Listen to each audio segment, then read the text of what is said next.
இப்போ வெயில் நாள் வந்துருச்சு, எல்லாருக்கும் ரொம்ப தாகமாக இருக்கும். குழந்தைகளுக்கும் அதே மாதிரி தான். தாகமாக ஸ்கூல்லேருந்து வராங்க, விளையாடிட்டு வராங்க, வீட்டில் ஏதாச்சும் சில்லுன்னு கிடைக்குமா, ஜூஸ் கிடைக்குமான்னு ஒரு ஏக்கம் குழந்தைங்களுக்கு இருக்கும்.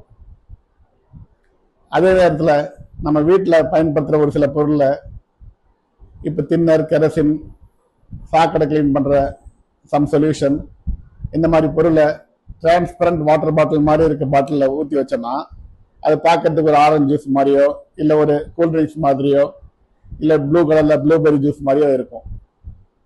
இதை தெரியாமல் அந்த குழந்தைங்க சாப்பிட்டாங்கன்னா, இப்போ சால்வன்ஸ், சாக்கடை கிளீன் பண்ணுறது, இந்த பாத்ரூம் கழுவுற இந்த மாதிரி பொருளாக இருந்துச்சுன்னா உணவு குழாயை காயமாக்கி, உணவு குழாயில் வடு உருவாக்கி சாப்பிட முடியாத அளவுக்கு கொண்டு போயிடும்.